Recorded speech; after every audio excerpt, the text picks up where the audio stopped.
When they introduce those volleyball players and we're gonna send Stan Lee, we're gonna look like shrimp. I married a Mr. Moore, is staff ready? Council, are y'all ready? We're at the time. Good evening. Let me welcome you to the Tuesday, December 8th, 2020 meeting of Mount Pleasant Town Council. I am pleased to say the last monthly meeting of the wonderful year 2020. And it's good to see all of y'all here. Before we proceed, I want to thank members of the Charleston Concert Band for treating us to the lovely Christmas music out in the atrium. That was very nice.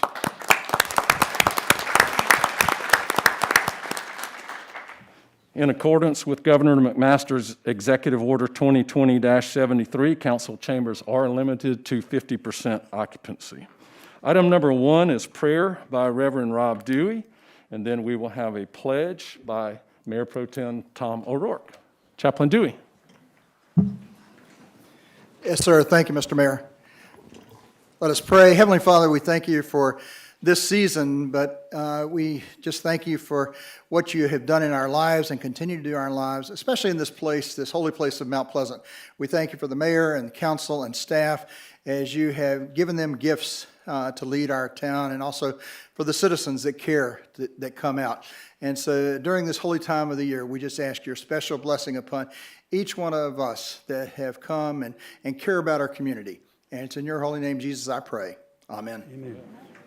I pledge allegiance to the flag of the United States of America, and to the republic for which it stands, one nation, under God, indivisible, with liberty and justice for all. Yes, sir. Item number 3 is approval of the agenda. Is there a motion from council? So moved. Second. I have a motion and a second. Any discussion? All in favor of the motion, please say aye. Aye. Aye. The agenda is approved. Public hearings, awards, and presentations. You see we have quite a few. We're going to change it around just a little bit just for the flow. I'm going to do the oath to municipal judges, and then, since I'm down there anyway, going to do the Cresco Award, then the Medal of Honor, then the Williams Awards, and the high school, the Wando recognition. Would our newly appointed judges please come forward? Thank you very much.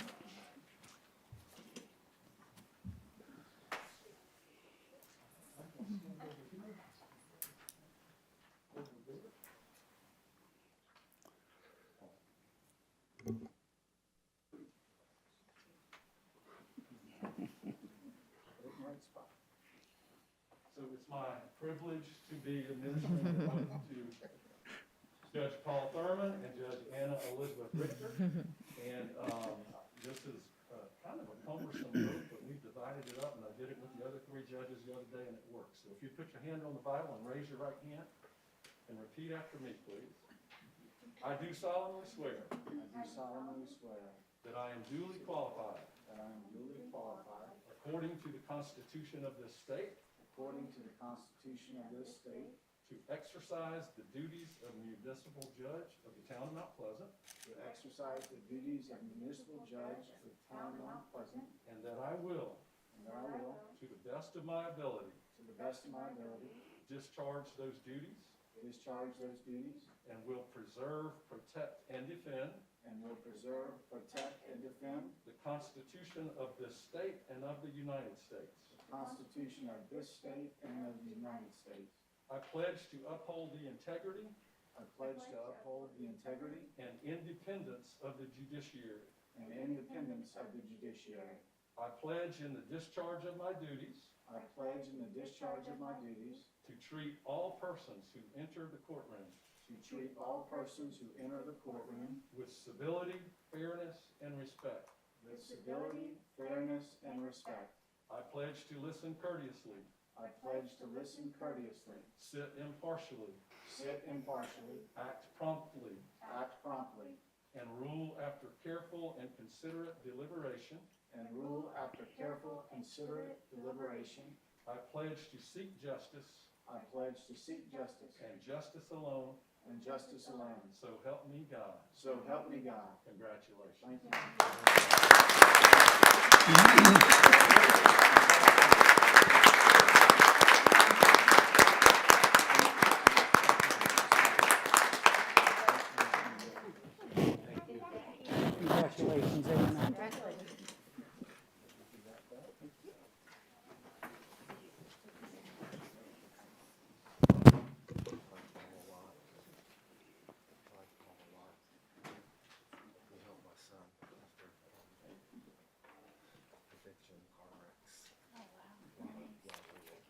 if Tressie, Jessica, and Tara would join me up here and the Historical Commission on this side.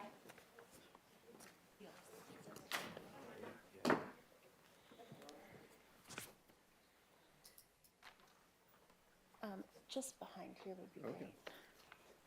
So right behind there, and then face on this way.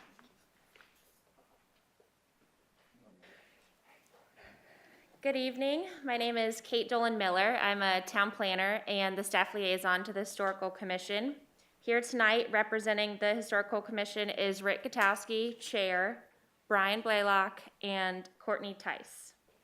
The Historical Commission created the Cresco Historical Stewardship Award in 2016 to recognize an individual, organization, or a group for their exemplary work in preserving, restoring, or promoting the history of Mount Pleasant. The Historical Commission selected Captain Wayne Magwood as the 2020 Cresco Award winner. Sadly, we lost Captain Magwood in September. Captain Magwood was part of the shrimping community for over 30 years. He spent his career educating and advocating for his fellow fishermen and the maritime heritage. He leaves a legacy of historical importance to this town and community and will always be an essential fabric to the Low Country and maritime heritage. Here tonight to accept this award are his daughters, Tressie, Jennifer, and Tara. And now the proclamation. Thank you very much. Whereas the Town of Mount Pleasant Historical Commission is charged with promoting the preservation, understanding, and appreciation of the town's physical and cultural heritage. And whereas the Mount Pleasant Historical Commission has created the Cresco Historical Stewardship Award, recognizing an individual, organization, or group that has done exemplary work in preserving, studying, restoring, or promoting the history of Mount Pleasant. And whereas Edwin Wayne Magwood, known as Captain Wayne Magwood, was a lifelong shrimper, captain of the Winds of Fortune, founder of the Mount Pleasant Blessing of the Fleet Festival, and member of the Magwood family that first brought ocean shrimp into Shem Creek in 1930. And whereas Captain Wayne Magwood lost his life this past September, and the community lost a man who was devoted to the preservation of the shrimping and maritime history. And whereas Captain Wayne Magwood personified his family's multi-generational dedication to the history of Mount Pleasant, the health and conservation of our waterways, and exemplifies the purpose of the Mount Pleasant Cresco Historical Stewardship Award. Now therefore, I, Will Haney, Mayor of the Town of Mount Pleasant, on behalf of the Mount Pleasant Historical Commission, am honored to present on this day, December 8, 2020, the annual Cresco Historical Stewardship Award to Captain Wayne.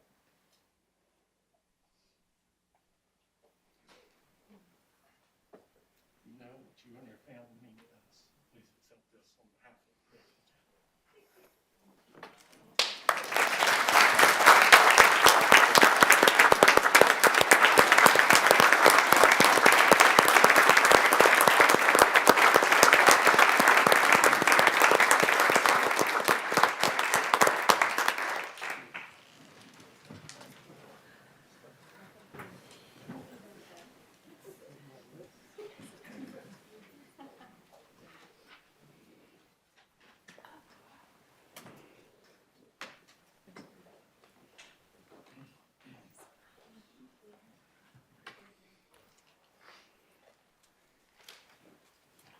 Next on our agenda, we're going to move to the presentation about the Medal of Honor Museum. We've had one in this town since the early days, about 20 years ago.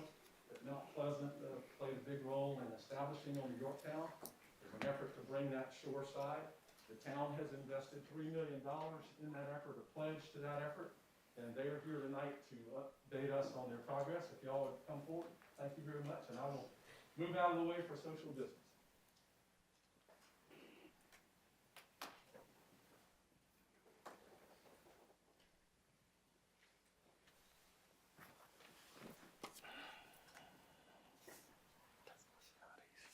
Thank you, Mayor Haney and members of council. I'm Neil Robinson.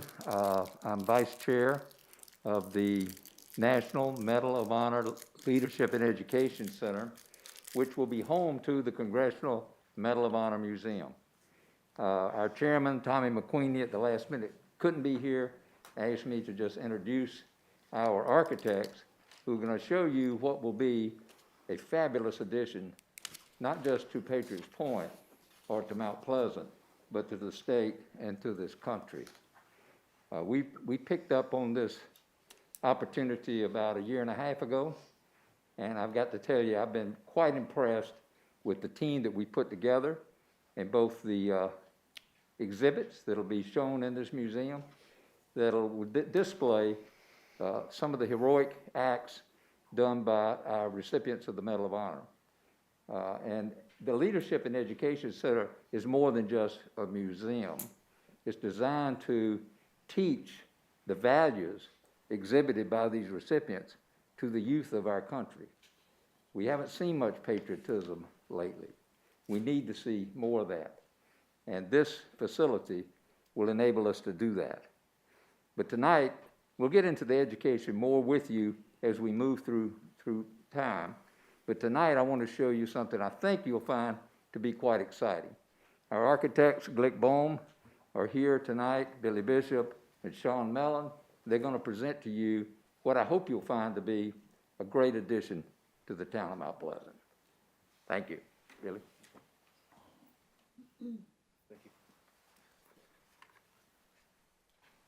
Thank you all for having us today. My name is Billy Bishop. I'm an architect at GBA Architects in downtown Charleston. We're located on King Street, and we've been in business doing work in the Low Country for the past 40 years.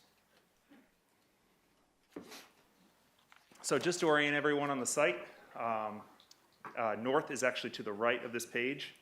We have to the top of the page where the Yorktown is located is on the west, and then to the south of the site is a future neighboring development. And our site is located in the middle in this red dashed line. We have also a faint orange line that might be hard to see on the screen, but there's a faint orange line that runs through the site, and that actually divides what's our high ground and our low ground of the site. The low ground being to the west, closer to the harbor.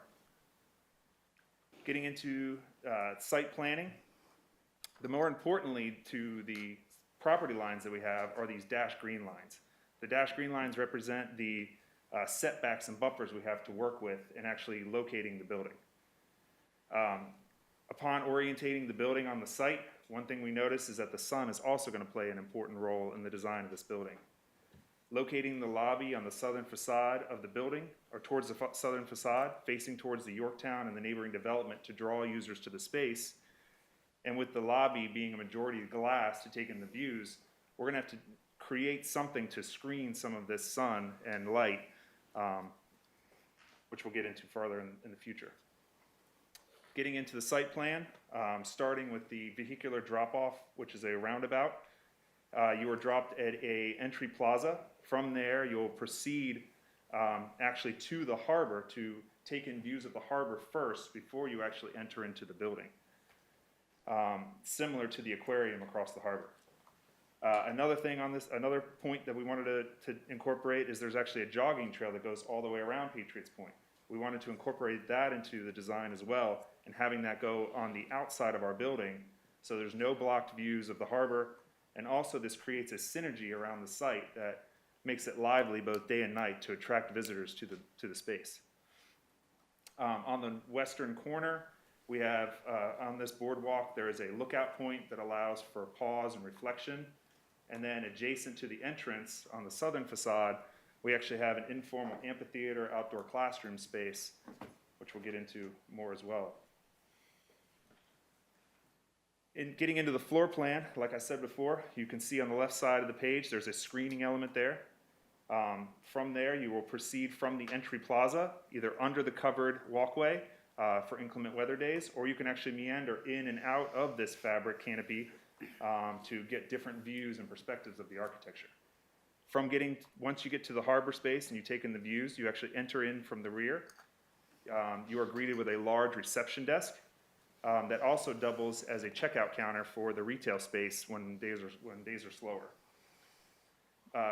once you have your ticket, you'll proceed down the lobby space and taking in views of the architecture, and you'll enter into the first gallery. From there, you'll move through the other museum spaces and end at the most important space, the Medal of Honor Gallery, which will house all of the recipients that have ever received the award, as well as future expansion as well. From there, when you leave back out into the lobby space, you're greeted with a large glass viewed window, framed window of the harbor, reminding everyone of all what these recipients have fought and sacrificed so much for. We have actually worked closely with an exhibit designer, Healy Kohler Design, out of DC. And this is actually a rendered plan of how these different galleries will work together, starting with the We Are Americans, and then from there you'll go chronologically through the different conflicts. You'll go into the Shaping Our Future space, which is actually what a lot of these recipients did after they received the award. And then from there, then you'll go into the Medal of Honor, which is obviously the highest and most pristine space. Another very important component to this design is the educational component. Like I said before, we have an informal classroom outside, but also inside this space, we have several areas that can be used for teaching lessons. From the ceremonial staircase in the middle, this will also act as an informal classroom space that can be used for a pre-lesson queue-up, or after you've gone through the whole museum space, a post-lesson educational moment. We also have an educational closet that's located, that we will also have individual lesson plan carts that teachers can then move those into the space and actually have a more immersive experience. Onto the second floor, we have two classroom spaces up there that can be combined or separated depending on the needs. We also have the museum office spaces, a green room, which will continue the educational component outside of the classroom via the internet. And then we also are going to house the Medal of Honor Society on the second floor. A temporary exhibit of 4,000 square feet will also be on the second floor that has glass views to overlook the harbor and an outdoor terrace that is shared with the neighboring boardroom. Getting into the architectural concept, one of our concepts we actually worked with was the closeness in the relationship between the Medal of Honor and the American flag. From raising of the flag of Iwo Jima to flag bearers in the Civil War to victory parades and covering the caskets of the greatest warriors we've ever known, the Medal of Honor is tied very closely with our American flag.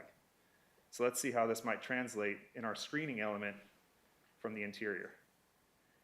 So with alternating solids and voids, we have 13 stripes, similar to the flag, and a waving, undulating screening element that both creates an identity to the building and also creates a unique opportunity for a movement of shadows within the lobby space that will change throughout the day, throughout the time of year.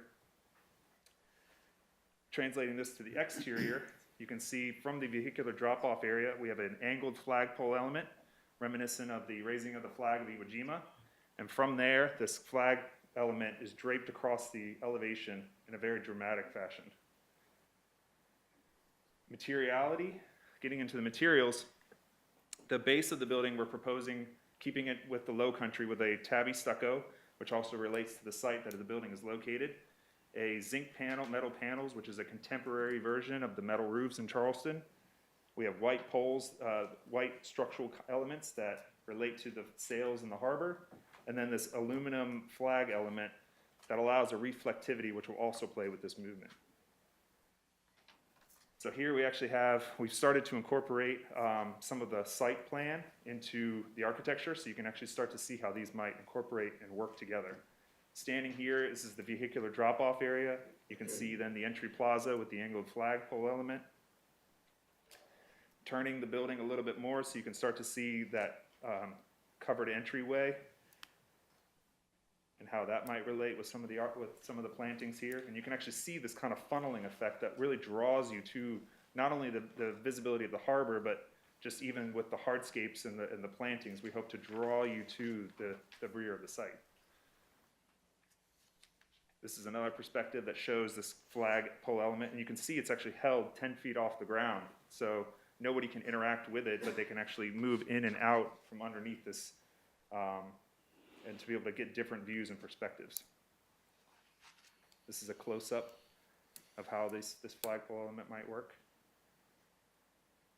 Now, from the northern side, we actually are also, like I said earlier, housing the Congressional Medal of Honor Society. And we felt that it was really important for them to have their own identity and their own entrance, but we wanted it to be subordinate to the main entry on the other side of the building. So this is how this might look. Lastly, from the harbor side, which will have a harbor walk, the harbor walk I spoke of before that links the Yorktown and the neighboring development, as well as all of Patriots Point. You can actually have this perspective of the full flag. You can see inside there that the second floor looks down into the first floor, and as many places as possible we have views of the harbor. And then as well in the background there's the second floor porch element that also takes in these views. This is just an aerial, and you can actually see the outdoor classroom and how that relates to it. And again, these are all very conceptual, but this should give the general feel for what we're going for. Any questions? Thank you for the information, and I appreciate the hard work that y'all have done.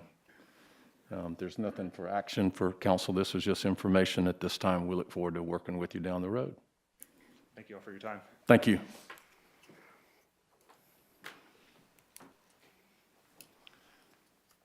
I'm Tommy McQueenie, and I'm a resident of Mount Pleasant, and I have the privilege and honor of chairing this group that's going to raise the money to do this.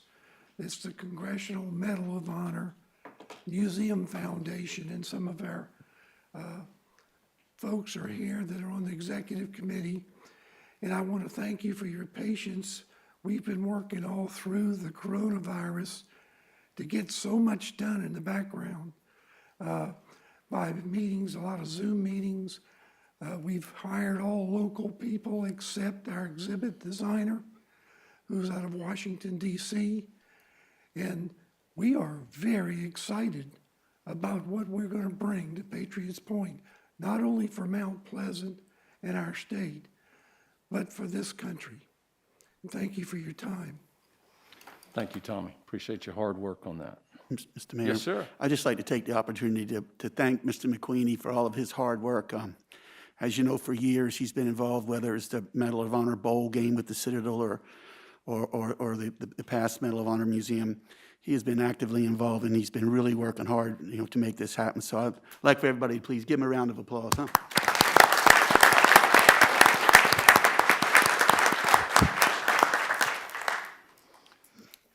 Next up, items D and E. I think Councilman Santos, you're going to do the honors? Yes, sir.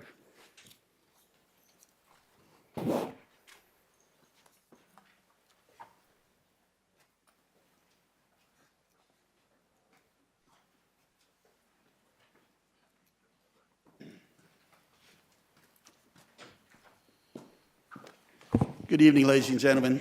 This is one of the funnest things that I get to do. I love doing it as the recreation chair. Is recognizing our youth, in athletics, in sports, and just really putting themselves out there to help their fellow athletes. And so we've got a couple of them in a team today. Matter of fact, that we want to recognize. First of all, I want to recognize my good friend Johnny Dodds here and his wife Debbie over here. They're the ones that put the money up for this award for these kids. So if you would, please give them a nice hand.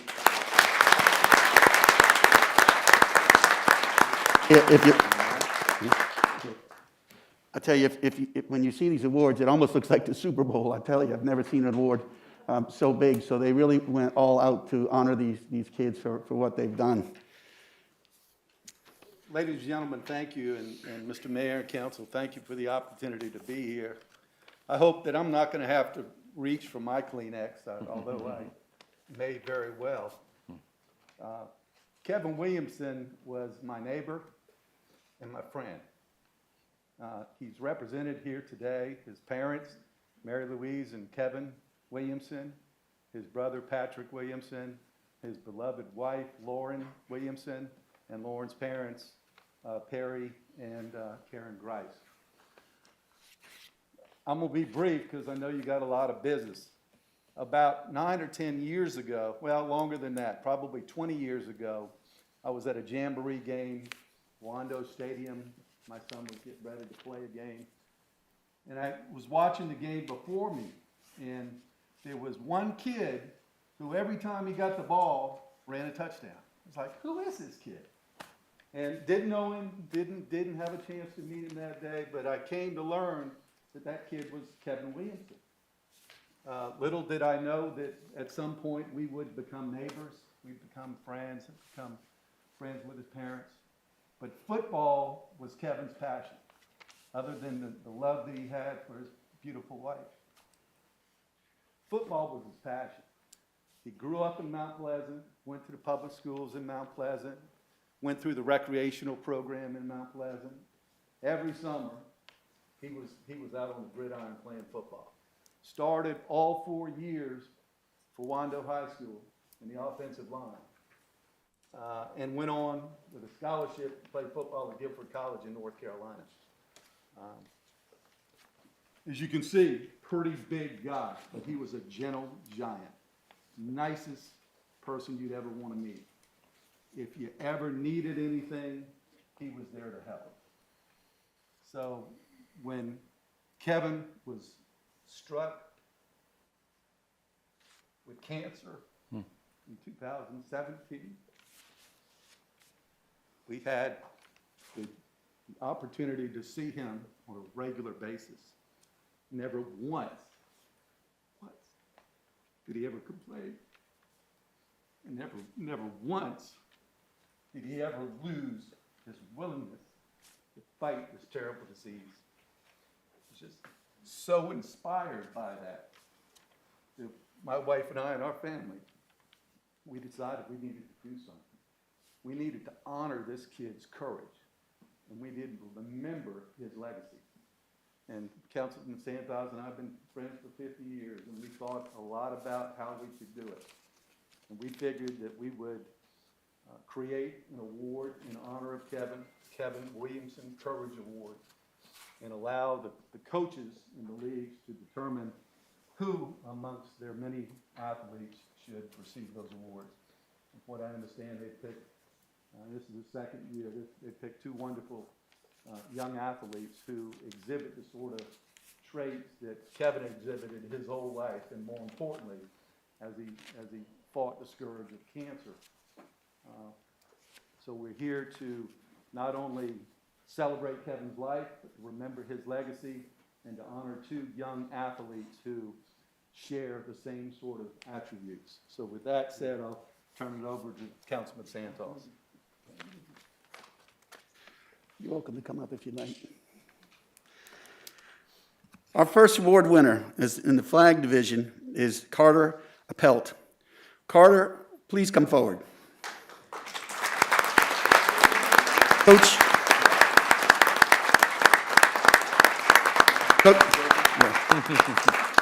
Matthew Klein writes in his nomination, Carter was one of the most dedicated players that I have and truly cares about his team. He is the epitome of a sportsman and one of the most genuine people you would ever meet. Unavoidably, Carter's season was interrupted this year. However, he stayed in close contact with his team and Coach Klein, who provided the play-by-plays for each of the games he missed. When he was able to return, Carter said the reason he wanted to come back was to help the team. He exhibited the qualities of a true sportsman by his care of his teammates, the drive to play the game, and his respect for the opponent. Congratulations, Carter.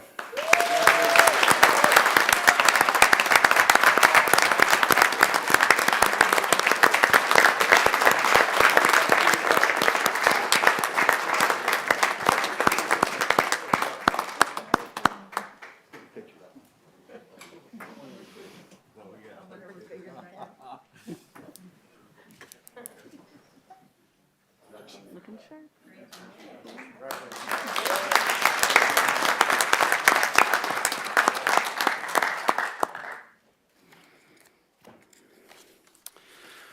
Our second winner in the tackle division is Cade Rodgers.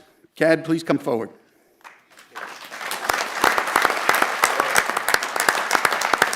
Cade's coach, Brian Amaro, tells us that Cade encourages his teammates and describes him as a quiet leader.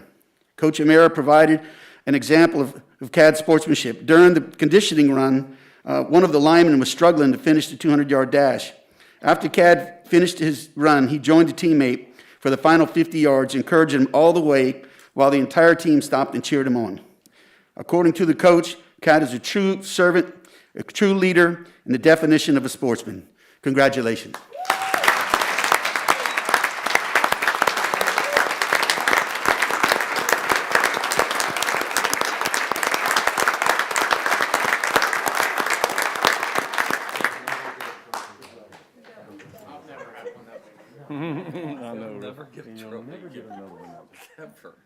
Got to win the Super Bowl. Those are some big awards. All right.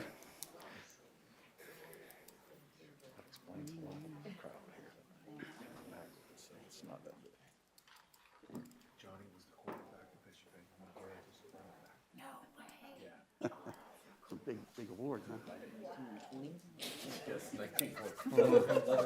Leather helmet, no face mask.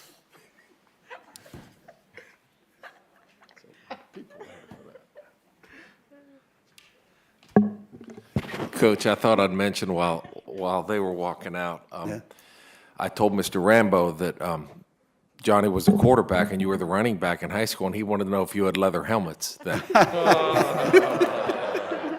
Oh, hey, listen, I could tell stories. I coached him when he was 4 years old, so I can tell you some stories about him, but I'll yield.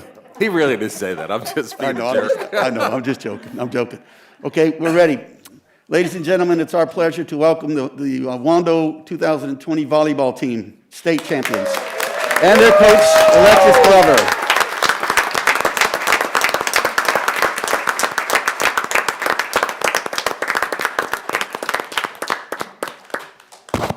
First of all, before I recognize the team, I want to take this opportunity to recognize Coach Glover. Coach Glover, Coach, how many years have you been doing this? I forgot, it's been so long. 39 years of coaching of volleyball, and she's had multiple awards that she has gotten herself, but also state championships. I think she probably has a room in her house with nothing but trophies, I'll be honest with you. But Coach Glover, my daughter played for her and for 3 years and just loves her to death. So, Coach, you've done a fantastic job again. The 2020 volleyball team is led by Bryn Whitehair and Chanley Thompson. The leadership of these two was outstanding in this COVID year. The team played the local schedule, winning 16 matches and losing only one with a record of 16-1. The Warriors also went on to win their 17th consecutive region championship with a perfect record of 8-0. The Wando team entered the playoffs and beat Conway, Lexington, and River Bluff, winning the lower state championship at home.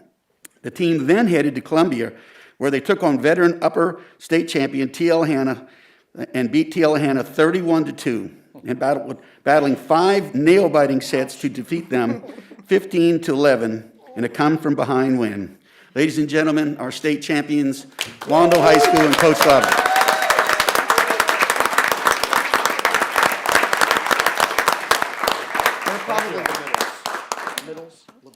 We'd like to get a picture if we can, Coach, if y'all can somehow turn around.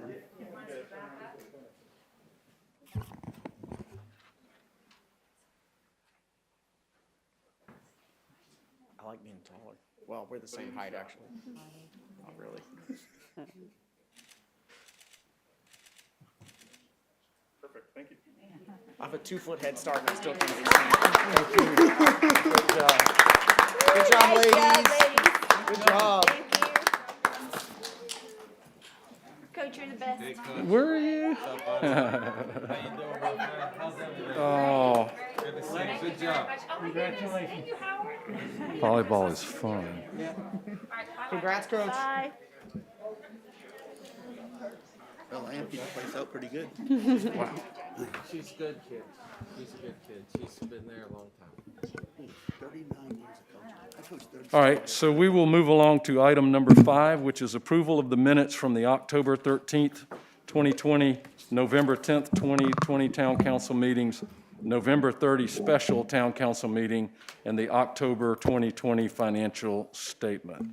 Is there a Mayor, motion to approve? Could Yes, I sir. request that we divide the issue into at least 2 and maybe 3 items? Because I have a revision for October 13th, 2020. Okay, so why don't you make a motion to approve the October 13 minutes, and then you'll make a motion to amend. Okay, I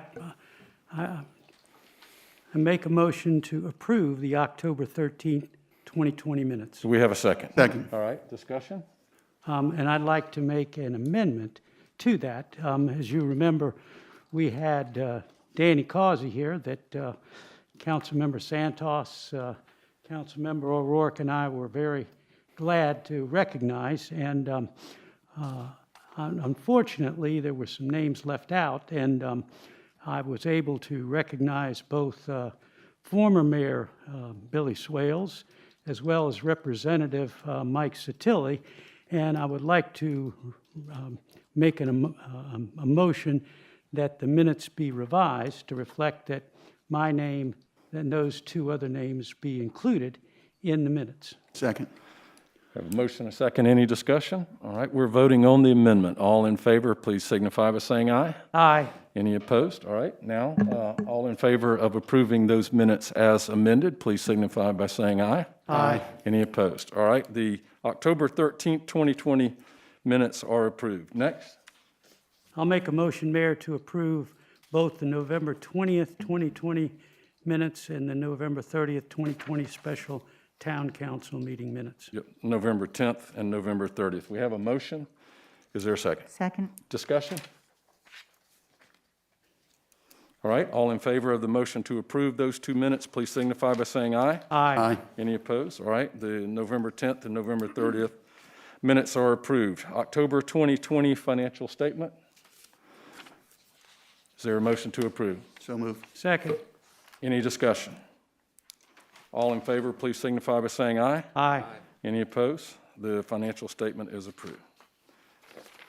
That concludes the approval of the minutes. Item number 6 is public comment, and our legal counsel has asked me to give one more notice that if you were here about the Long Point neighborhood cell phone tower, the Long Point one, that has been withdrawn by the applicant. It remains on the agenda for tracking and noticing purposes.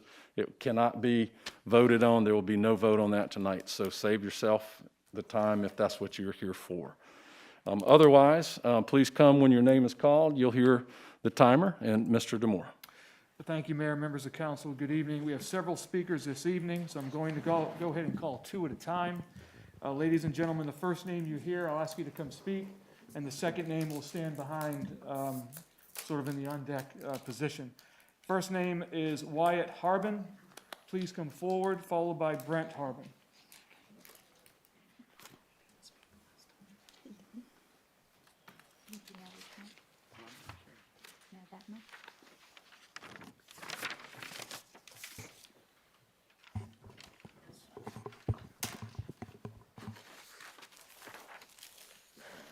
I'm here on behalf of the South Carolina cell tower, and I think that you shouldn't put the cell tower up in Carolina Park neighborhood because families are living there. Even though there are many benefits to putting up the cell tower, there are even bigger consequences. Cell towers are relatively new, and we don't know much about the long-term effects about being around them. The cell tower you are putting up is right next to the school where kids are learning and the soccer fields where kids are playing. While people far away are gaining the benefits of the tower, people near, like our family, could be dying. In what little study we have done, they can cause headaches, dizziness, depression, and even increase in cancer risk. They can also affect animals. Right now, we're going off technology that is growing more and more, especially in 2020. But is it really worth putting our next generation at risk because of something we want? Is it really worth having your cell phones running rather than the health of our children and ourselves? I don't think so. Thank you. Thank you. Right. On deck is Mike Morielli. Thank you for having me. That was, I'm just going to second what my son was saying there is the communication towers that are proposed in Carolina Park, Activity Park is just a little too close to high-density residential areas, not only that, and schools. And then you have the soccer fields that are right there where kids are playing all the time. I think that with a little bit of better planning, they could find a better place for this that doesn't have such a high-dense residential presence for a cell tower. And that's just my 2 cents I want to give. Thank you. Gene Jones.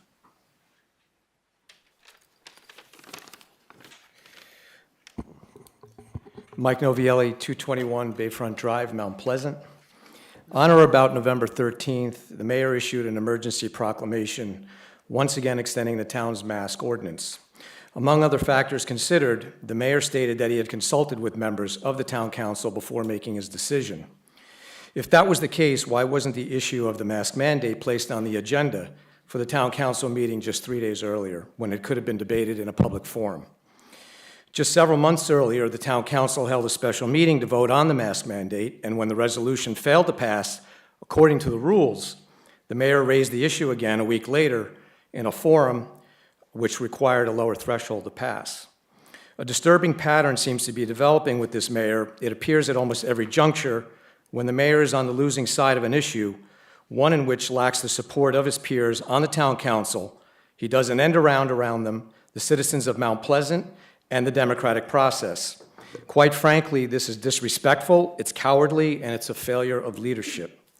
On October 13th, the town council voted in favor of moving forward with the annual Christmas light parade with a 7-2 vote in favor. The mayor was one of the 2 dissenting votes. With more and more citizens now scrutinizing the actions of this mayor and the town council, I can only hope that the mayor can refrain from any last-minute impulses. How about respecting the wishes of the citizens' representatives and allowing people some enjoyment in what we can all agree has been a rather difficult year? Kevin Cunane. My name is Gene Jones. I'm 310 Bank Street. Here to talk about the cell tower and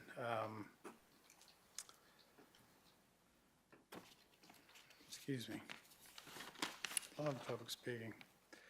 I am the father of a 13-year-old who plays soccer. And one of the things that I like the best is at 12 years old, his grandfather went out and bought him a cell phone. And it, as a divorced father and someone who does not get to see his son a lot, communication with him is always important. As a soccer player, he is often out and about, including this area. And it's important to me as a father to be able to keep in contact with him, and especially to make sure that he's okay, that I can check on him. And that's why I'm in favor of having the cell tower constructed. Thank you. Kevin Hauk. Kevin Cunane, 3032 River Vista Way. Mr. Chapman, I have a compliment for you tonight. Well, 2, actually. One is, when the minutes come up and you actually have corrections, you know what that tells me? You're actually reading the minutes before they're approved. And I noticed you do that 5-6 years ago. I saw you were the main person who scrutinized those minutes, because those minutes are important, and it gives us the ability to check on our government. We've had a reduction in the minutes that happened under mostly Bustos and Mr. Haney last year, which makes it harder to track what goes on. So thank you for paying attention to that. I'd also like to thank you for another thing. When we had the vote about the Christmas parade, you came out on the losing side, and that's fine. You gave some good points, but you lost. And I didn't notice you cried to the media. So I want to thank you for that, because the 7 other council members made the decision, and you accepted it and like an adult and moved on. The mayor, on the other hand, was out whining in the press, trying to make the council look bad and reckless. And that's just crazy. But I'm glad you didn't do that, so thank you. The last thing is, I noticed a mask that the mayor's wearing. It's Operation COVID Christmas Super Spreading Joy. in addition to the fact that that's a very cringy statement in and of itself, imagine a family that lost people at a super spreader event seeing that. But I want to know, is the town paying for that? And I hope somebody up there, you all have my email, somebody let me know if the town bought those masks, because that's something we should know about in a year when we're raising taxes. Thank you. Robert Hill. Good evening. My name is Kevin Houck. I just wanted to speak briefly in support of the communication tower over in the Carolina Park Soccer Complex. You know, I'm sure we've all been inconvenienced by not having a signal, but most of the time it is an inconvenience. But in an area where kids gather regularly, and a lot of them, I'm sure you can agree that you want to be able to have communication with them. Just this season, my son was practicing football over in Park West. Dropped him off for practice, and he broke his arm, and Coach Swisher was able to call me immediately, and I was able to turn around, mid-route and get back over to him and be with him, and that's important to me. And I think that should be important to every parent. I think it probably is, and I think that ability should be there, especially at these facilities where we encourage all of our kids to go. Oftentimes they go for practice without their parents. I think it's a necessity that you're able to communicate and communicate quickly in those areas when kids are there. And I'd just like to encourage you to support that tower over there. Thank you for hearing me. Stephen Kennedy. Go ahead, sir. Thank you. My name is Robert Hill. I live at 1300 Royal Links Drive in Mount Pleasant. That's the Charleston National, right across the street from Carolina Park. I'm here in support of the proposed tower. I think it's a very solid location. It's in a location that is struggling for coverage at the current time, especially the Carolina Park community. I drop my kids off there. There's no coverage. Driving around Carolina Park, there's once you get off the 17 a little bit, you lose all coverage. And during the pandemic, it's been very, everybody realizes how important wireless coverage is. Additionally, we have an exact poster child of a site in Park West that is very similar to what's proposed here. That tower company, whoever they were, work with the town of Mount Pleasant. That site is situated right beside the rec center. It is right adjacent to 3 schools, Laurel Hill, Pinckney, and Cario. It covers 4 baseball fields, massive amounts of soccer games my kids went to. I respect everything that is said, but an earlier comments were that this is new and that we don't know, and they talked about things that they read on the internet that are not true. I hate that because there's sites all over Mount Pleasant. There's sites in big towns on almost every corner because of capacity. This is a perfect location, in my opinion.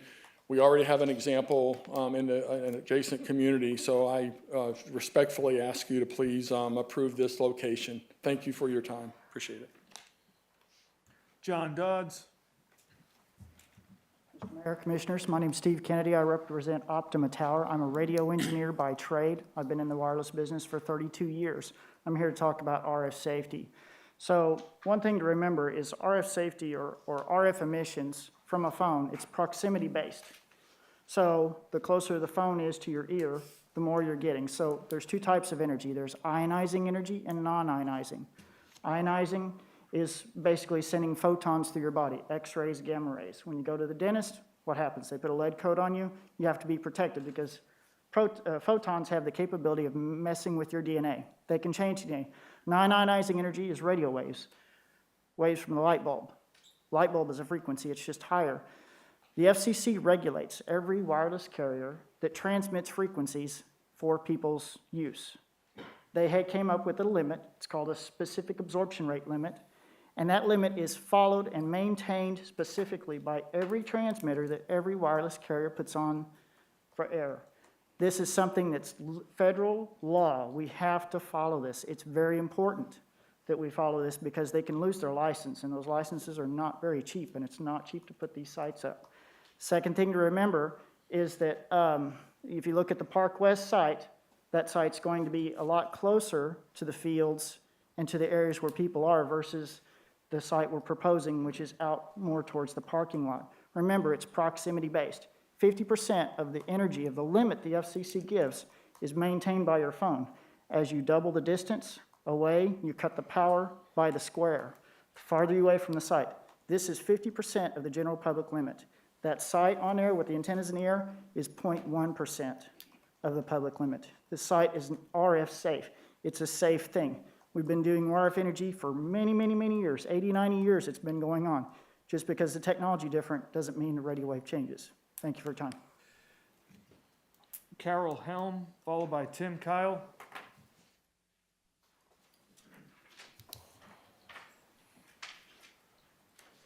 Hello, thank you for allowing me to address. I am a resident of this area.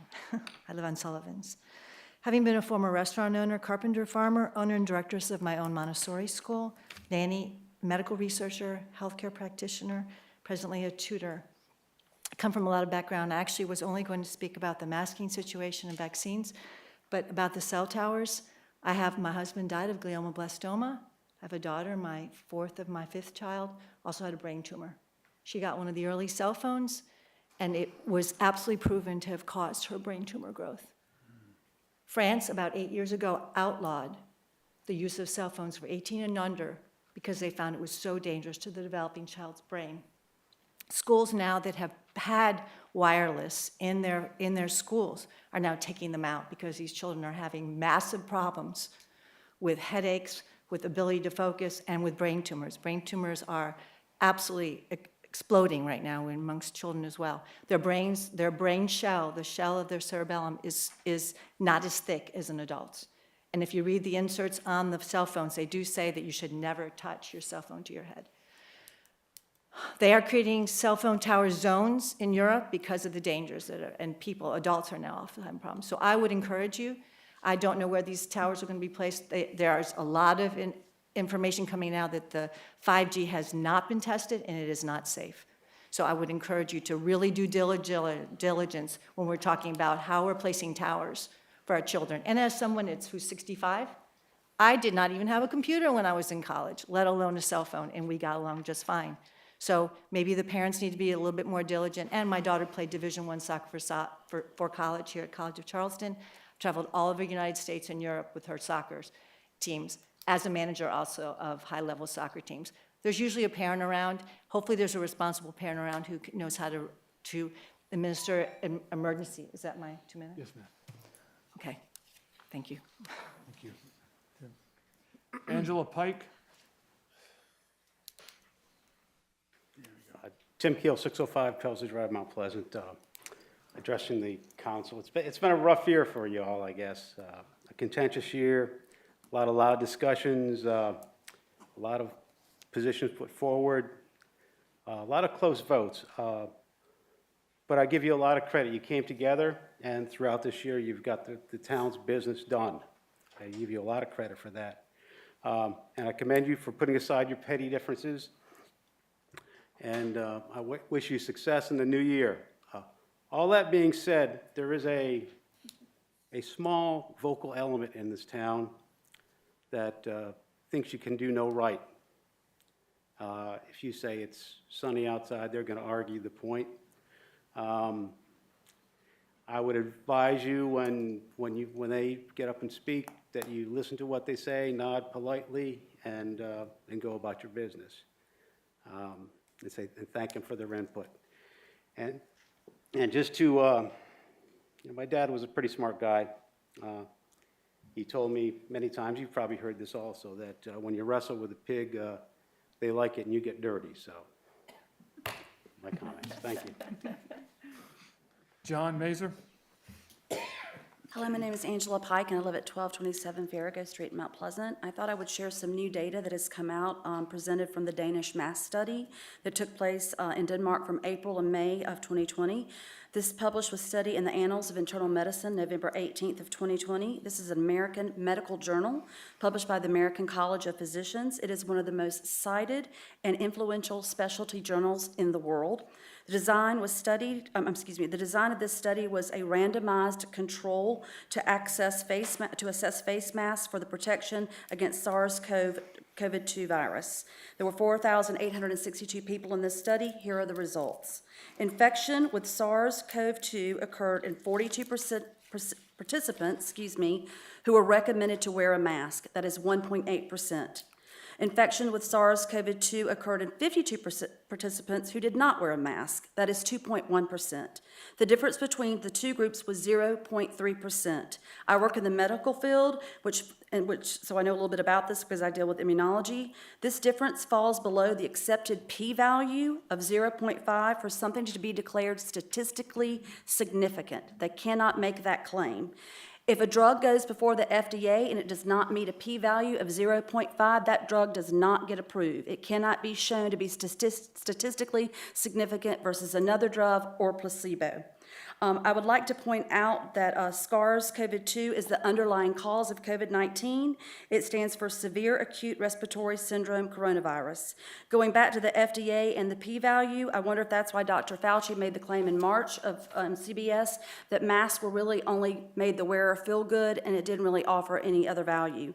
Last point, the virus can survive on the surface for up to 72 hours, and touching a contaminated surface and then touching our face is another form of transmission. I wonder if when we're washing our masks, if we're throwing away masks after one use, if maybe mandating hand sanitizer would be a better use of our time than mandating a mask. Thank you very much for your time. Robert Davis? Go ahead, sir. Oh, sorry. All right, John Mazer, I live here in Mount Pleasant. Just want to, I'm for the tower being out in Carolina Park. My kids play out there. It's nice to be able to get a hold of them. I really don't see any detrimental health issues with it. So I would ask the board, please approve it. Thank you. Robert Davis, going once. Okay. Olga Blanford, followed by Lewis Jefferson.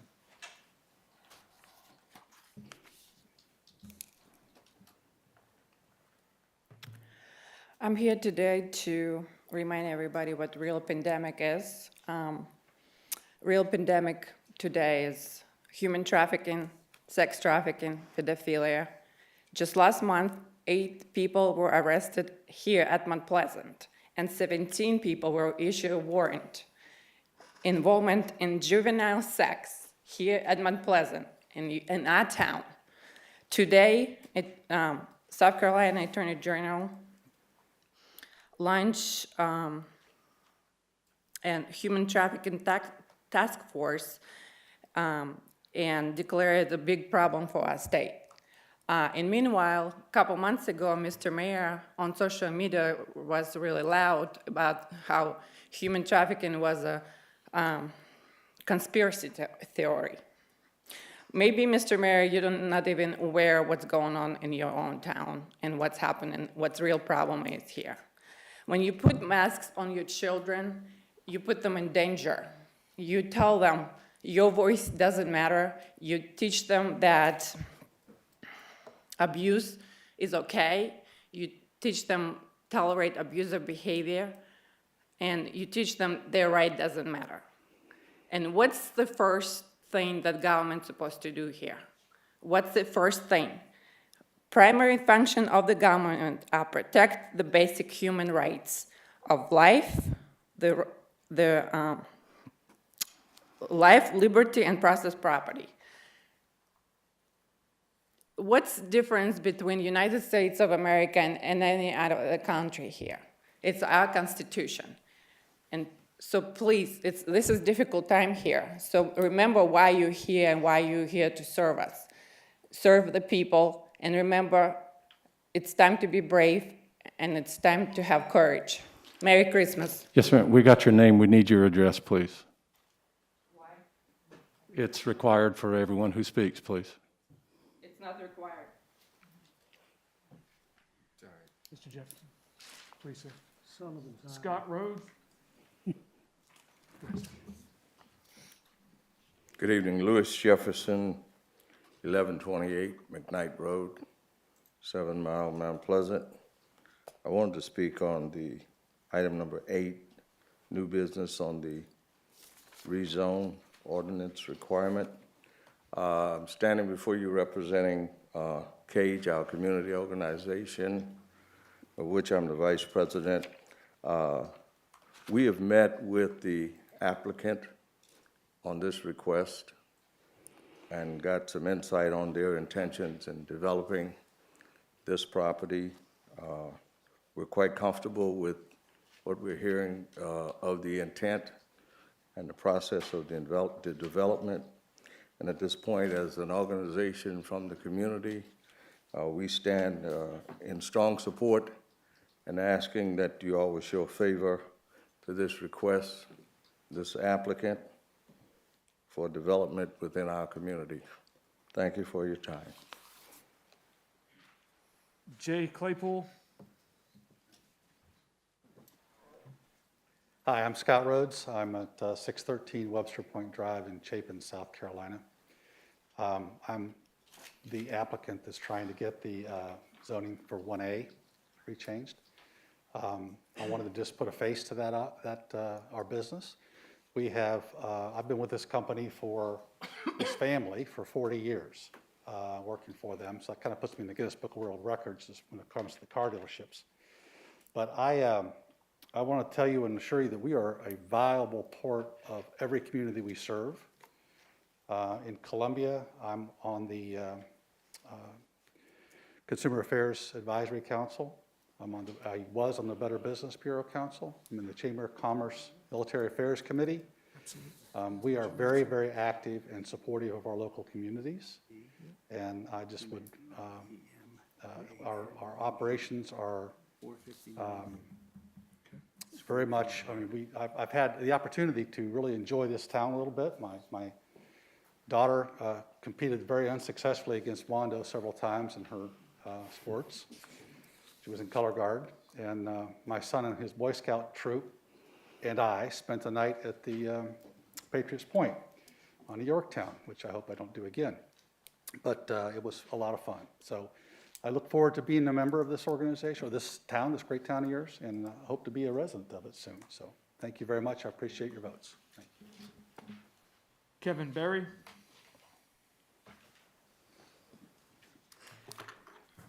Good evening, members of council, Mayor Haney. My name is Jay Claypool. I'm here tonight speaking for the proposed rezoning to AB2. With me is Derek Williams, who y'all know, Jeff Desano from Chrysler Jeep Dodge Ram from Detroit, and y'all just met Scott Rhodes of the Galliana Automotive Group. Please call any of us up with any questions and also consider a few points. First, we've dropped 3 parcels from the original application. Now our application pertains solely to those parcels which would comprise the car dealership. Second, we've met with the Church at Life Park and the Park West Master Association. We're able to address church comments to their satisfaction in the site planning process of this project. I can give you any details you'd like, but the important point is that we'll be actively engaged with the church in site planning, and we'd be happy to invite anyone else from the community to join that discussion. Third, I think you understand that the site's only neighbors are the tennis center to the left and the church to the rear and the right, and that there are no residential neighbors in the immediate vicinity. One aspect I've not stressed to any of y'all is how buffered the site already is due to a town overlay that requires a 100-foot buffer on the front, which would be the largest front buffer applicable to any dealership in the town, as well as large side and rear buffers. They're already part of the overlay. Lastly, I just encourage all y'all to think practically about this application, just as the Planning Commission did when it gave us unanimous approval. Highway 17 is a major commercial corridor, and it's not a question of when, it's a question of when, not if, the site will be developed. Mr. Williams has hung in there for over a year, paying taxes, insurance, service, and debt. He can't hang in there forever. He needs your vote to launch his project. While a car dealership may not be everyone's cup of tea, it's significantly less impactful than other commercial uses which could be made of the site. And these impacts can be buffered, screened through the natural site conditions, the overlay, and further site planning we're going to go through. Your vote would also bring things to the community such as jobs, money, and not least of all, a tennis, pickleball, and swim project. Thank you. Emma Williams. Good evening, Mr. Mayor, members of council. Kevin Berry, 2188 Beckenham Drive, Mount Pleasant. I'm here tonight to speak in support of item 8, Bravo 2. And I've been a resident of Masonboro subdivision in Park West since 2003. And I can tell you firsthand that cell service out there has been pretty poor at best. So I'm a strong advocate for the cell tower. I'm very familiar with the Carolina Park Rec facility. I've got 3 kids, 3 sons that play soccer out there. It's very isolated, and the location, I think, of the cell tower is tucked way back in on the wood line. So it's kind of a great location, in my opinion. I also coach rec sports. I've coached football, so I'm familiar with the facility in Park West, and it really blends into the landscape. And I think this one probably will do an even better job where it's situated on this property. Again, I think it's a perfect location. So I can get back in the house tonight for my wife and my kids. I would ask you to show favor on this item on the agenda tonight, and I appreciate you for your time. Thanks. Keith Powell.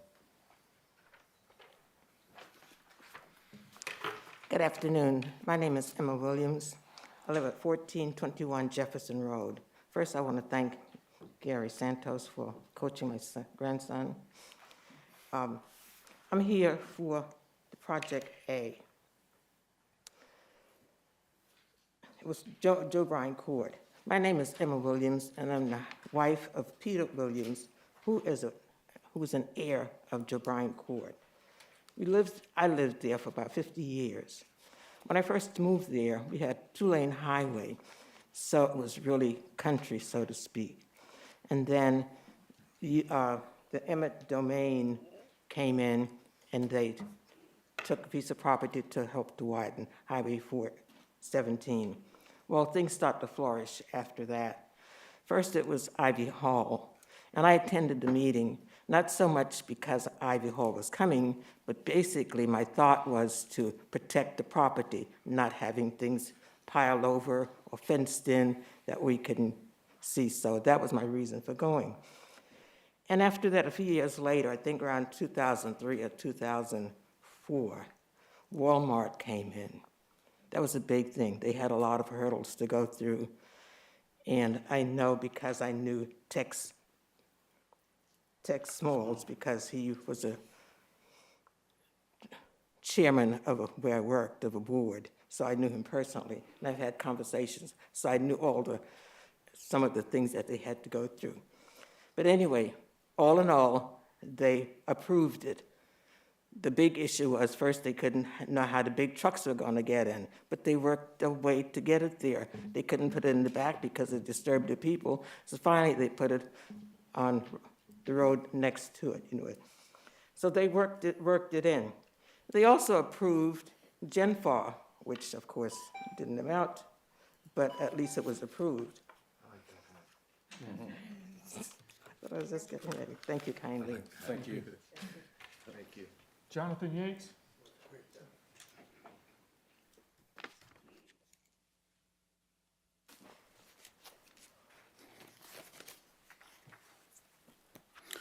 Good evening, Mayor and Councilwomen and Councilmen. Thank you for having me. My name is Keith Powell. I live at 1009 Mathis Ferry Road. I'm with Optima Towers. We have part of an application to the town's rezoning of the property at Carolina Park. And I just want to tell everyone up here and staff and everybody we've worked with since March of 2018, starting in rec committees and finance committee and planning committee and commission and multiple instances here with town council. I very much appreciate the hard work everybody's put in for this to get us to this point. We think we have a very good application. It is tucked way back in the corner there at Carolina Park. We provide service to the north, all the way up to the north neighborhoods of Park West, the new portions of Carolina Park to the east, back towards the hospital and Costco to the south, and the eastern side of Park West with the coverage to the right. There's really only one place to put this site, and it's where it's located to provide all that coverage. And we really ask for your approval this evening and really think that our proposal here is a good darn shot at a really good site. I I would like to leave the rest of my time and open ourselves to any questions as the application comes up, if anybody has any questions. Thank you very much. Lloyd Emanuel?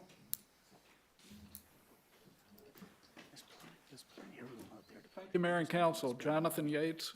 When I talk, can I put this to the side? You may, yes. I'm sort of muffled anyway. Right. First and foremost, to take off a little bit on what Keith said, it's been a long road. We started with Gary allowing us to come to the Recreation Committee.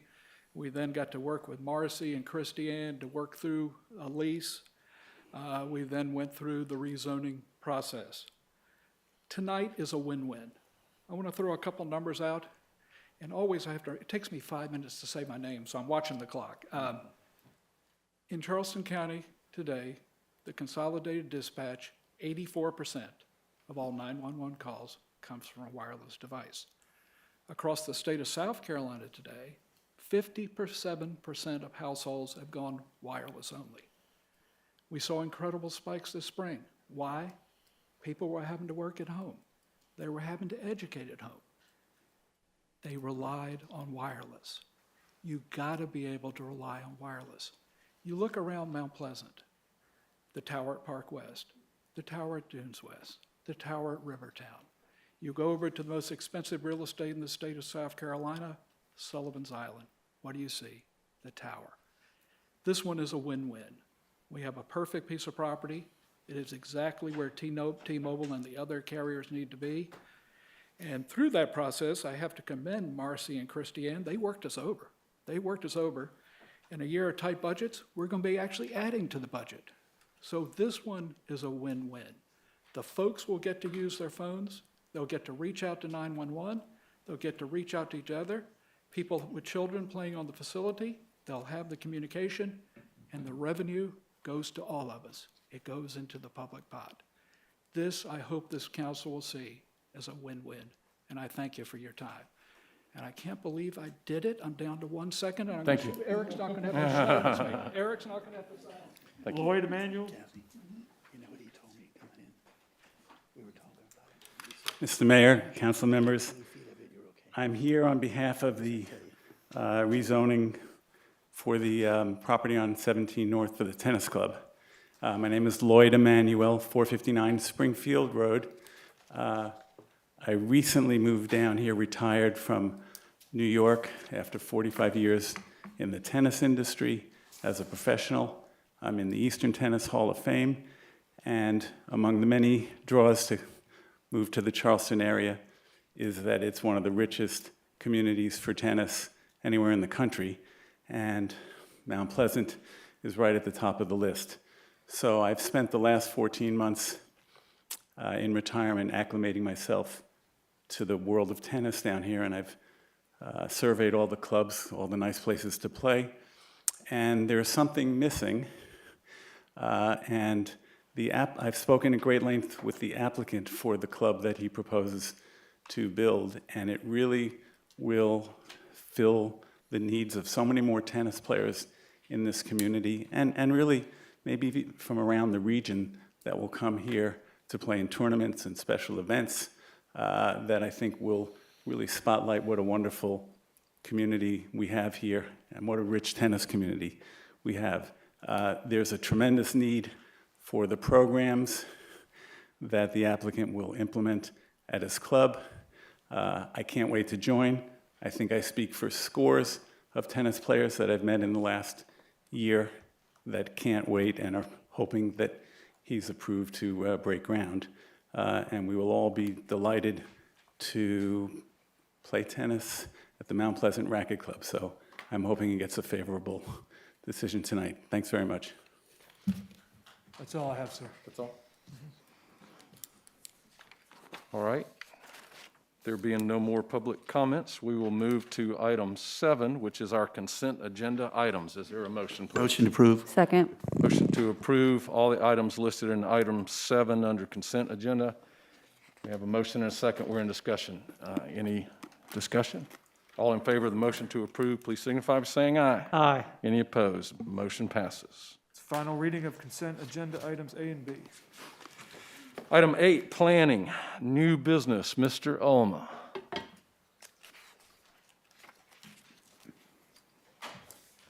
Thank you, Mayor and Council.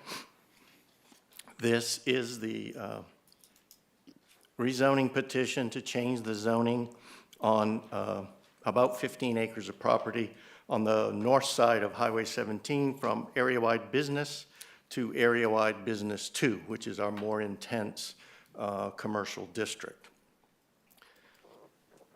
You're familiar with this property. It was the subject of annexation and zoning about a year ago, and you hear the discussion of the tennis facility. This property was zoned the entirety for the tennis club. And the request now is to change the zoning on this property for the proposed auto dealership, and that needs the AB2. Our land use plan, the zoning is commercial already, and the land use plan designations are for commercial development. The applicant has made a change, as was mentioned a minute ago, where 3 of the parcels have been requested to be dropped from the request. I'll show that in a minute. And the general notion was that sort of the northern portions of the property up near the church would be used for the auto dealership facility, and then the remainder would be used for the tennis. One of the things we want to point out is, as you know, you cannot attach limits or conditions to our general zoning districts. So if this property were to be changed from AB, the middle column, to AB2, you also see other uses and potential uses which could occur. An auto dealership is actually a special exception use. So even if the property is zoned, the Board of Zoning Appeals would have to review the specific proposal for the automobile dealership on this property. So here's a close-up with George Browder on the northern end and All-American Boulevard coming along the back of this property. Here's another sketch that's being used for that roadway alignment. So this is between that All-American and Highway 17. So a couple of weeks ago, the applicant did provide a written request to modify the area covered by the zoning change and reduced it from 8 to 5 parcels. This was not permitted to be changed for first reading this evening, but it would be something that you could consider at final reading. And so you had the original 8 parcels here, and those that have been blocked out have been eliminated from this request. And with that, Mayor, I'll turn it over to you for questions and your discussion.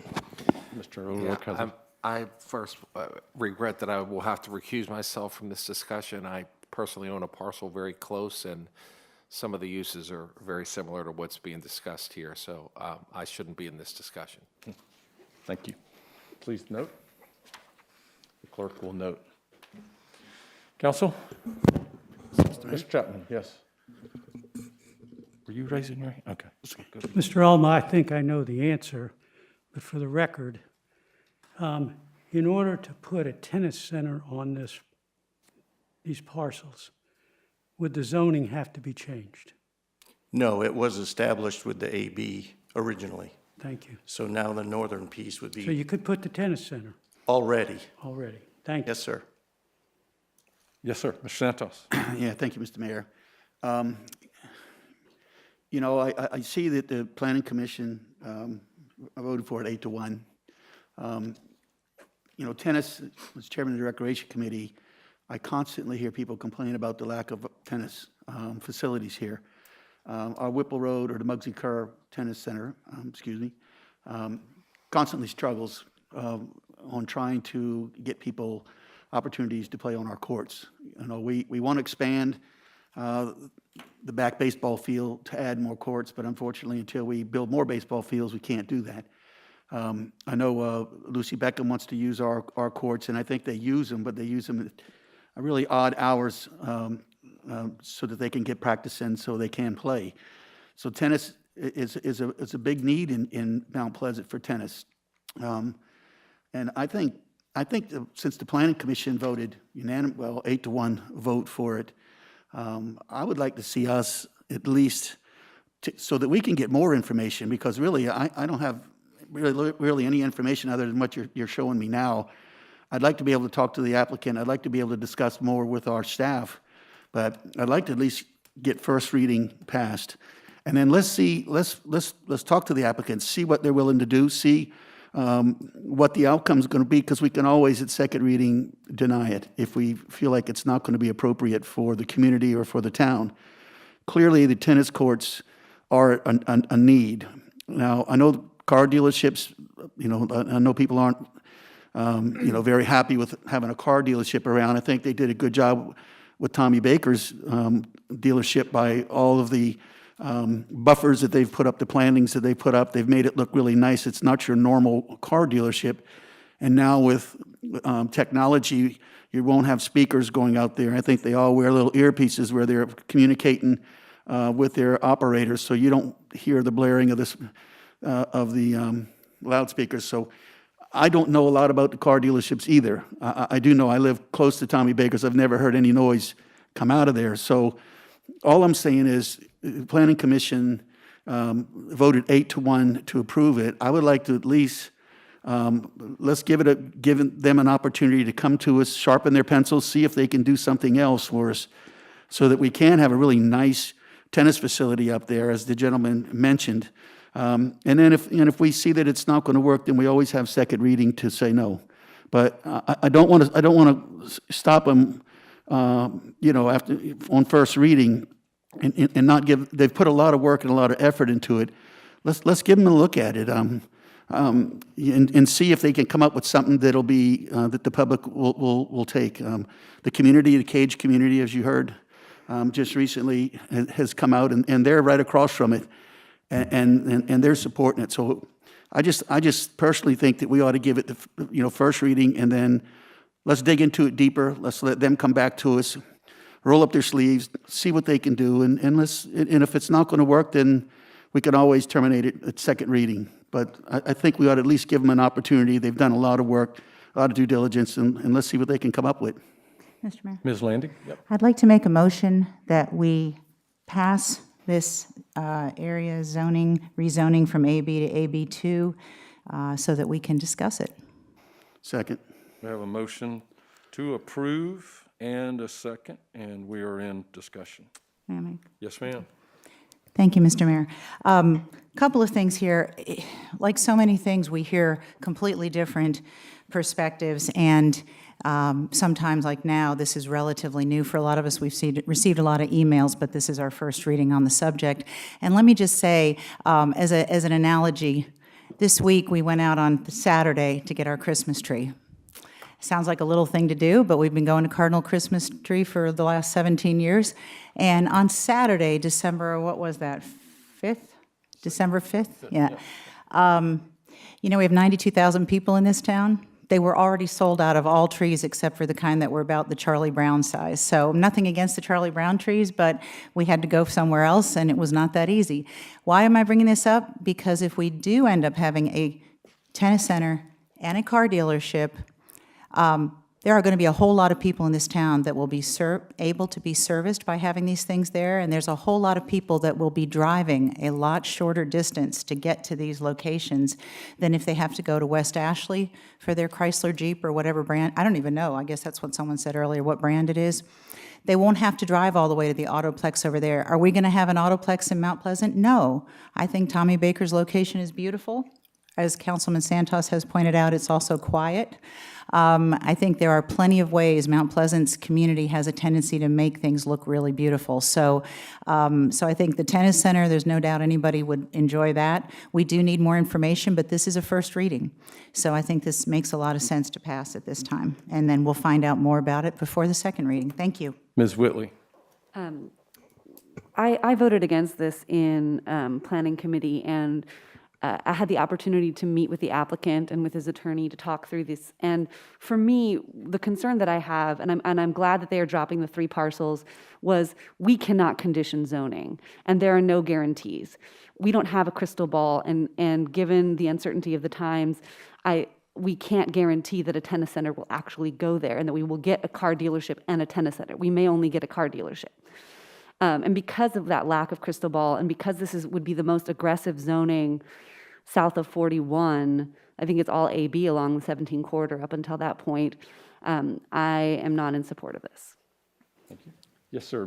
Mr. Chapman's already spoken. Ms. Corley? How does this compare with our comp plan? Where does this fall? It's designated as sort of the commercial along the roadway. But isn't it supposed to be going out more, what's the word, rural, right? So the further. Further to the north. What's the word, though? Growth boundary line. That's further, more up at the sort of Tupelo. Tupelo location from that point up. This is across from Lowe's Home Improvement. And I think we were looking at this more as a project during committee. So it's worded as a project, but we really have to look at it as zoning, right? So this is some pretty intense zoning, AB2.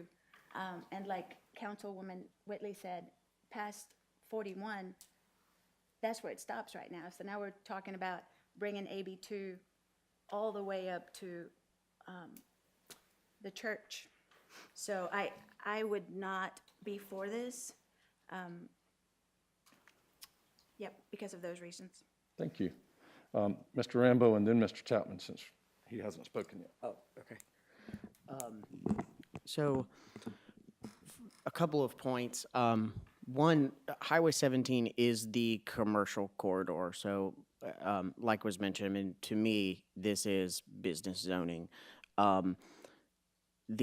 While there aren't any AB2 areas that far up yet, there is quite a lot of residential development that has been built in that area. So there are needs for AB2 type services, like getting your oil changed or something like that would fall into AB2. There need to be services where people live. And so to me, I'm for commercial development that makes sense. I'm not for adding more people living here, but I'm for adding businesses to match the people. And I think for our long-term financial health within the town, we should be embracing projects like this. I was concerned with how a car dealership looks, but with the zoning in place and the required buffers and that sort of thing, I really don't have a concern there. So I am for this. Those are my thoughts on it. Mr. Chapman. Mayor and members of council, I asked the question to start with, do you need AB2 for a tennis court? I think tennis might not be a bad idea on this site. When the developers for the tennis center came to us, there was a lot of issues about the site being heirs property. And they went through and did a magnificent job being able to get the tennis or racquetball. I think racquetball is what they talked about to start with. A tennis facility is a much lesser intense use. And I think that's what Councilmember Corley was suggesting, that the intense uses further out need to be lessened, especially past 41. My thought is AB2 on this site is not a good use of this property. While I was on the Planning Commission, we had several requests to come in. They didn't make it, but it is a good location, for example, for an office building. It's not a bad location for some other businesses, but a car dealership is an intense use. There are other areas of the town where their asphalt, they could go right today and probably be able to get approval. This is not the right site for a car dealership. I would not vote for it. And again, the tennis center, not a bad idea. Thank you. Anyone else before we vote? Can I just ask a question? Yes, you may, certainly. So we're not really approving projects, right? We're approving zoning. Right. 'Cause Correct. we don't know what they're gonna do once they rezone it. Okay, thank you. I do have one more. Yes, ma'am. One thing I forgot to reiterate, someone else did already mention it, but I'm going to say it again. It is about services near where people live. It is about how do you solve the problem of heavy traffic congestion? And one of the ways is to bring things closer to where people live. That doesn't mean you want a car dealership right next to your house, but this area appears to be fairly well buffered from that, and it's certainly a commercial zone. No, we can't say whether it's going to be tennis or car dealerships or other things, but when you look at this AB2 list, this does not look like a heinous list of things that we couldn't use in Mount Pleasant. And remember, it's bringing jobs close to where people live. And when you have one of the main communities that does live fairly close by, have already met with them and have already had several representatives, and there was another fellow out in the hall who's the president of Cade who spoke to me before, they really actually would like to have this. This could bring good jobs. Think about the diversity of jobs you have. You have sales, you have administrative, you have service people, you have all these different areas. So again, we can't determine that it's going to be tennis or a car dealership, but it doesn't look to me like there's anything wrong with part. And let's not try to make it sound like this is rural. We're talking about right across the street from the Lowe's.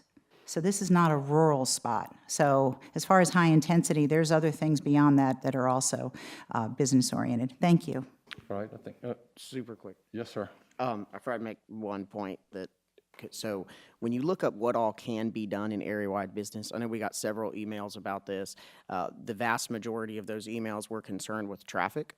You could make a commercial development here that's a mixed-use office, retail, restaurant, hotel, motel, whatever, that would, on this size property, that would bring, gosh, a whole lot more traffic than a car dealership.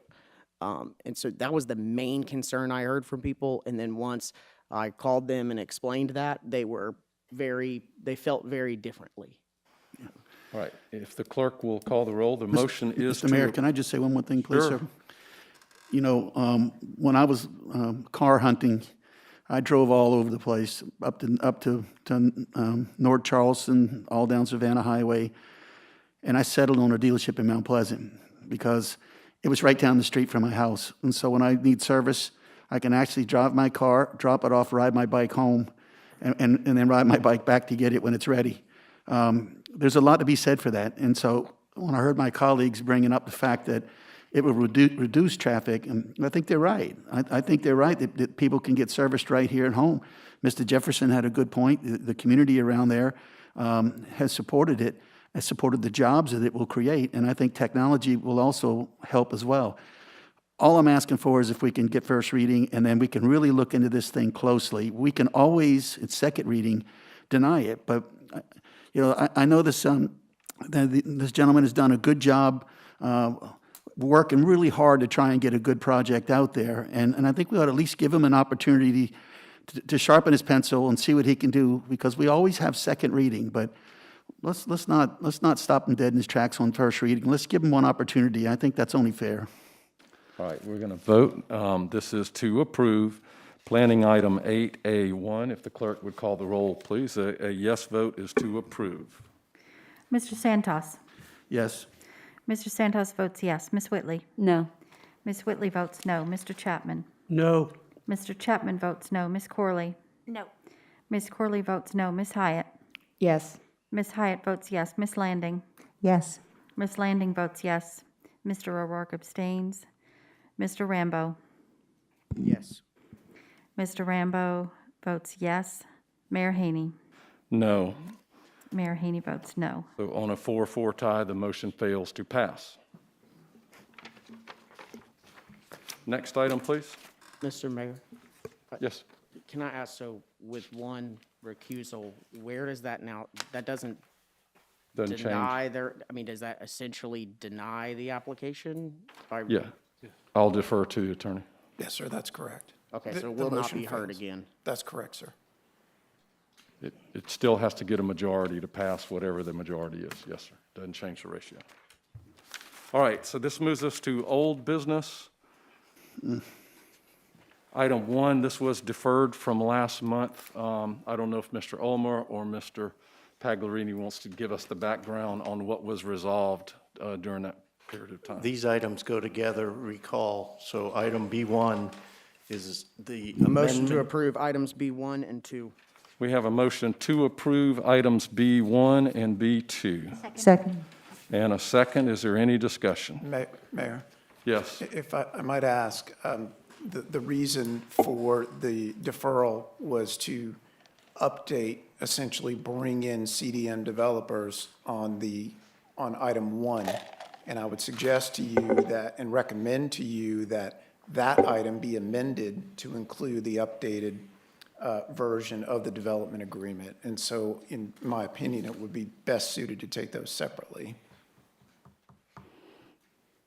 Okay, I'm not exactly sure. I'll just withdraw. All right. So I withdraw that, and I guess I'll make a motion to approve item B1. B1. Okay. Second. We have a motion and we have a second.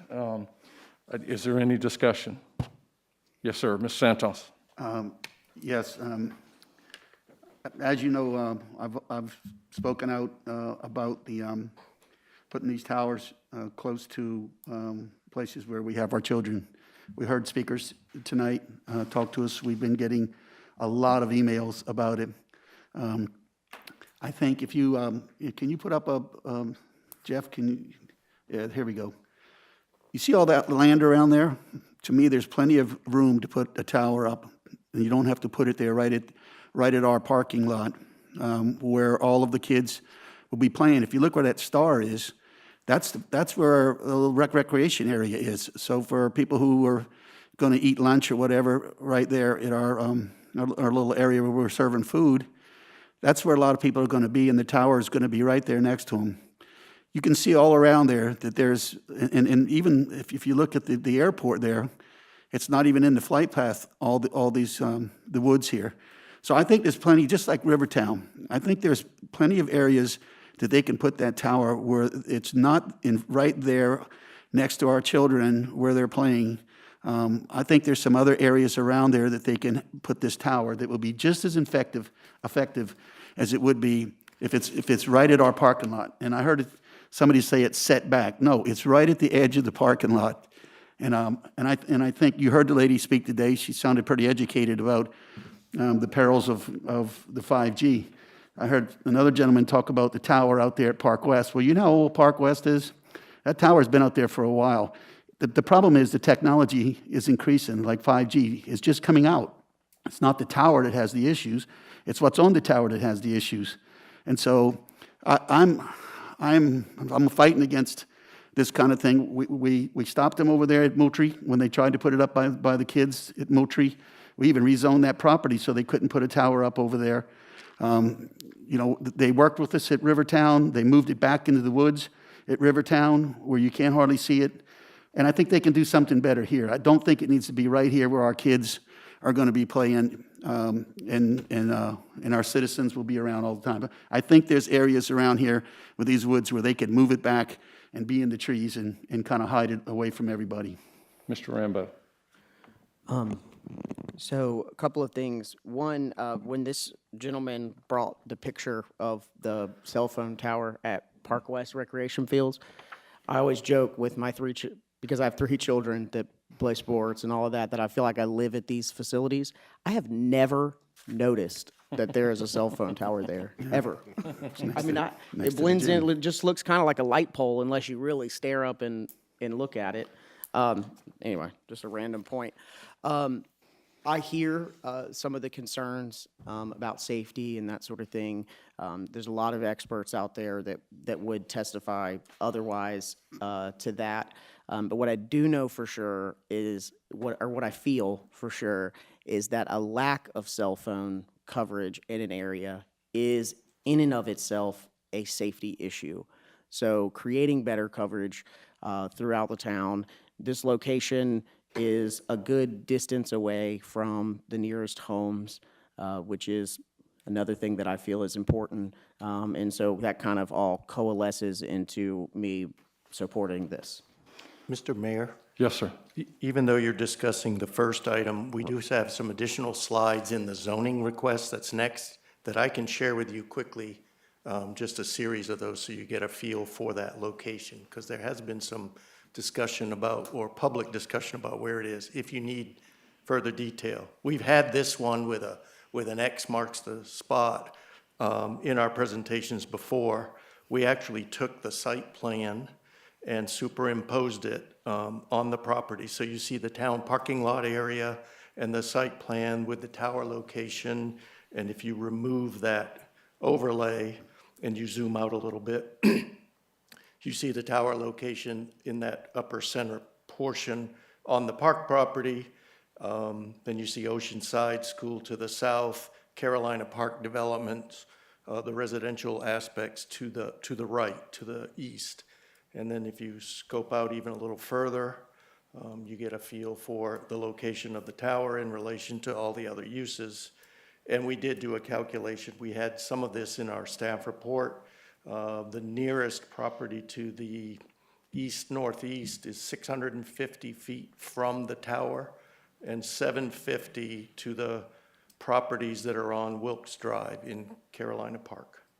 So that may help you as you talk about location. All right. I have a question. Yes, ma'am. So my question starts with, we're in this first one still, and it's about the ordinance regarding the development agreement. Right. So is it okay to keep talking about the tower itself? I feel You know, to be correct, I think the motion is on one, and one is only the development agreement. And although I would be okay with it, I think to keep it, you know, perfectly clean, What we is should it? probably stick to the items. The development agreement does reference the exhibits. And Okay. explicitly, here's the highlighted language for you. So it's in the development agreement, and the PD, the zoning, is also included in that development agreement. Okay. There you go. So questions, I think, Okay. related to that would be okay, but. Those are for David. Allowing it as a conditional use. So, okay, so if we vote this through, then it's conditional use. So I just wanted to add to what we've already heard on the subject of first connectivity. I mean, in this day and age, I have 2 children, they're now grown, but if they had had trouble with their cell phones, if they'd had trouble with getting through to me, if they'd had trouble with that, I would definitely consider a safety issue. I'd certainly consider it now, and they're grown. I do not quite understand, there's a couple things that are disturbing to me. One is I don't understand this concept, if you can go back to the picture again, of the location being so close to where our children are. I don't think the children are hanging out in the parking lot that much. I would think that where they are playing in the ball field and all of which is a little further away, this actually does look like there was some thought put into putting this away from and close to the trees. Maybe it's not embedded in the middle of the trees like it happens to be in Rivertown, but it looks like they've put a lot of effort into that. This is not right on top of where the children are. I also just have to remind everybody, and it was shown to us tonight, putting this near you is the worst thing, that if there's going to be an issue, this is probably one of the bigger issues. So I'd be more concerned about telling your kids, don't sit there like this all day long, you know, because that's not really good for them. So the other thing is that it always worries me when we have young people. I always appreciate the courage it takes for a young person to come up, and thank you for doing that and expressing their concerns. But let's be careful where we get our information, because anytime we start talking, especially hearing from young people, gee, this is for my safety and so forth, well, there's a lot of information that says that this will make things a lot safer for parents to be able to reach their kids, et cetera, and also to make it easier to use these devices that we're all using to stay in touch with each other. So anyway, we have to be careful when we start getting too much emotional information and not enough scientific, like the fellow that got up and gave us the details. Thank you. Mr. Chapman. Mayor, some of you may recall at the last meeting when we talked about cell towers. I've talked to electrical engineers at Virginia Tech. They said exactly the same thing, that this telephone, if you're concerned about that tower, you better throw away your phone, because it's a lot worse than that tower is going to be. Second, the Federal Communications Commission has put this through all their hoops to jump through, and they allowed it to come out. So I'm not at all concerned about the safety. One of the emails that we got, an individual talked about information back in 2014. Electronics has come a long way since 2014. So I'm totally in favor of this, and from a safety standpoint, the safety is being able to get in touch with not only the children, but for emergency vehicles, if there's a need on this site, to be called immediately and not have to go find a place where somebody's cell phone works. Would it be all right if we go ahead and vote? Mayor, our planning director does have the revised version of the development agreement, and I think it would be appropriate to add that as an amendment, so that, because we noticed the old version, and therefore to include the new version, that would be appropriate. And Mr. Alma has that on the screen, and if anyone has any Let me see if I got this straight. questions. All right, so we have the motion on B1, which is the development agreement. So are you saying we need to amend that before we vote on final pass? Yes, sir, to Okay. include the make modified a version of motion. the development We agreement. have a motion. I'll move that we include the amendments noticed by Mr. Alma, and recommend that that be approved. Second? We have a motion and a second. Any discussion? This is just on the amendment. All in favor? Please signify by saying aye. Aye. Any opposed? Okay, so it is amended. Now, are we prepared, Mr. Pagliarini, to vote? Yes, sir. On Thank you. passage? Okay. The motion is to approve as amended. Item B1, which is the development agreement for Park West. I'll try this by voice vote. I think we can do. All in favor, please signify by saying aye. Aye. Any opposed? No. The motion passes 8-1. Mayor, I'd like to thank Mr. Pagliarini for encouraging us, I guess, for lack of a better word, to maybe hold off a month to get this right. And I think we got it right now, and I appreciate his suggestion last month. Motion to approve item B2. All right, we have a Second. motion to approve item B2 and a second. Mr. Pagliarini, do we need any, no amendments are necessary for this? Any discussion? All in favor of the motion to approve, please signify by saying aye. Aye. Any opposed? No. The motion passes 8-1. Final readings of ordinance numbers 20067 and 20059. The next item has been withdrawn. Thank you, Mr. Ulma. Thank you. Appreciate it. We have one more meeting with Mr. Ullman, but it's next year. We've got you till next year. There are no committee action items under Section 9. Council new business, first reading, this is Section 10, an ordinance to amend Chapter 140 of the Abandoned Watercraft. This came before the Police, Judicial, and Legal Committee. We have an ordinance now.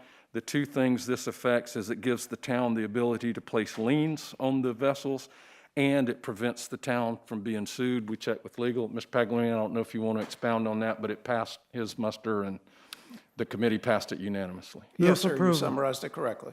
All right? Move for approval. We have a Second. motion and a second. Any discussion? All in favor, please say aye. Aye. Any opposed? All right, motion passes unanimously. First reading, ordinance number 20071.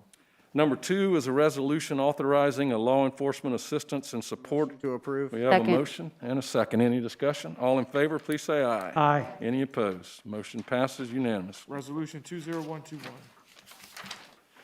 There is no council old business. Executive session for personnel matters, consideration of applications to serve on the Culture, Arts, and Pride Commission, consideration of applications to serve on the Board of Zoning Appeals. Is there a motion?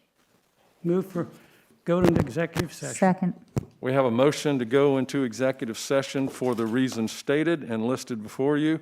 And before we vote, the council may take action on any item, including any subsection of any item listed on an executive session agenda or discussed in an executive session during a properly noticed meeting, which this is. All in favor, please say aye. Aye. Any opposed? We are in executive session. Courtroom.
Or did anybody know what Graupel was? Seriously? What? That frozen precipitation that happened in a Graupel, Graupel. about it on Rob Fowler's. Yeah, exactly. I have never heard of it, and I've lived in a still never snowy, heard of it. once, other than here, a snowy climate. Didn't know what Graupel was. But it's 2020. I mean, we have reconvened. No action was taken, no votes were cast. However, there may be a motion or two resulting from the information that was disseminated. Is there a motion? Yes, I'd like to move to approve Courtney Page Sarr to the Culture, Arts, and Pride Commission. We have a motion. Is there a second? Second. Any discussion? All in favor, please signify by saying aye. Aye. Any opposed? We have a new appointee to CAP and to BOZA, please. Yes, sir. Mayor, I move that we reappoint Stephen Wood and Stephen Duke to the Board of Zoning Appeals. We have a motion. Is there a second? Second. Any discussion? All in favor, please signify by saying aye. Aye. Any opposed? Motion passes. We reappoint our two members of BOZA. That's the final item on our agenda. There being no further business, other than everyone have a Merry Christmas and a Happy New Year. Merry And Christmas, see you everybody. Happy soon. New Year. All right. Oh, wait, we don't meet again until after Christmas. You want us to have a special? Perfect. Not unless something happens. I didn't even think about that. Christine, I have to go. I left my coat. Yeah, I'm going. All right.